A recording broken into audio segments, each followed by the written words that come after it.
Hi, my name is Danielle Parker, and I had structural family roleplay. For my roleplay, I did the assessment portion. The characters in the roleplay were Allie, the father, Lena, the mother, and Randy and Max, which were the two children. My job was to gather information, promote resiliency, and identify the strengths within the family. So I was able to find out that Ali's problem was that he was a very devout Muslim, and he was also very strict with his children. He felt like they brought shame to the family name, and it seemed like he wasn't very affectionate towards his children. His wife, Lena, which was his biggest supporter, her problem was that she was very attached to Randy because he was going through some problems.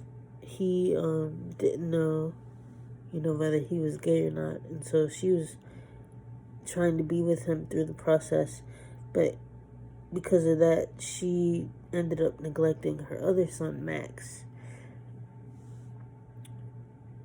Max's problem was that he was fearful of his father because his father is very strict, and he also doesn't like his mother because she gives the bulk of her attention to Randy, and Max feels like he is being ignored. Randy's problem is that he's going through an identity crisis because he's not sure if he's gay or not, but his other problem is that he wants to be closer to his brother, but he feels like they're not that close anymore because his mom is giving him so much more attention. So one thing that I could have done differently was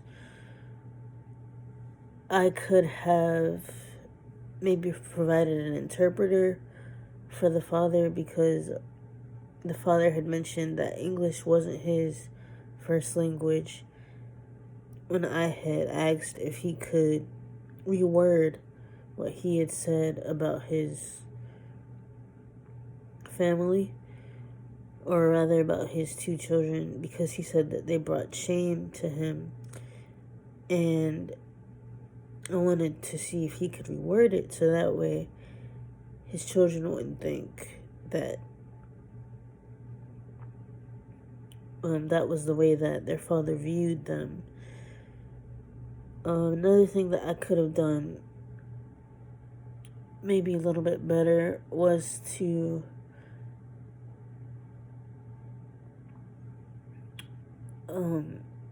address the fact that Max was so angry at his brother.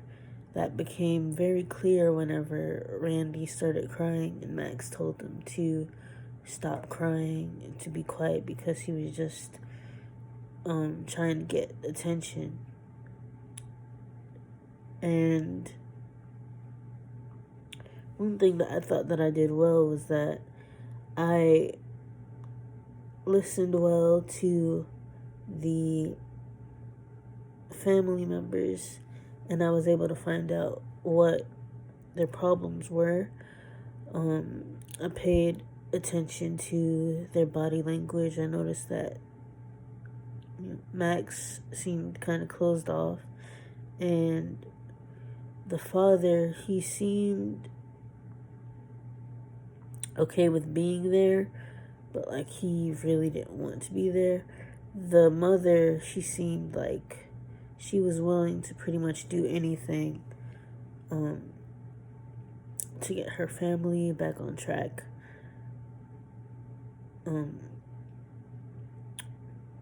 Some ethical problems that I feel like would come up within family therapy is that confidentiality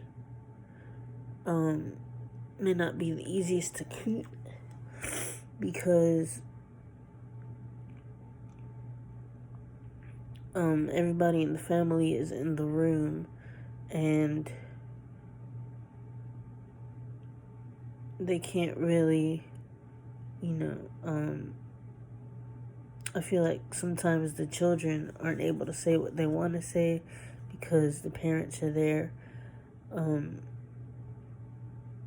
That's the only ethical concern that I could see. But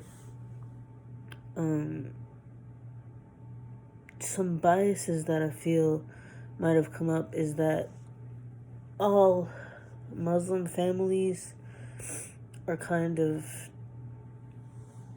I feel like a majority of the Muslim families are strict, but that's not necessarily the case.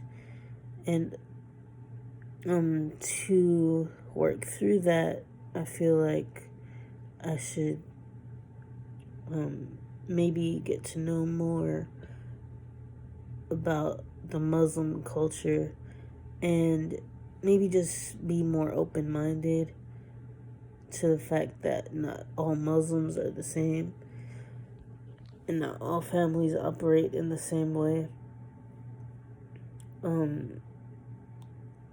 As for my professional therapeutic style, I felt like I asked a lot of open-ended questions, and I gave the family members like the time to say whatever they were thinking. But one thing that I felt like I could have done better is, instead of like asking the children how they felt about what their parents said towards them, just ask them like how they were feeling, period. Maybe that would have helped me get a better read on what was maybe going on with the kids.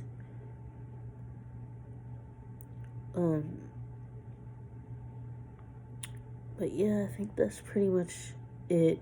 I think I did a pretty good job with the informed consent and letting them know about the confidentiality piece. And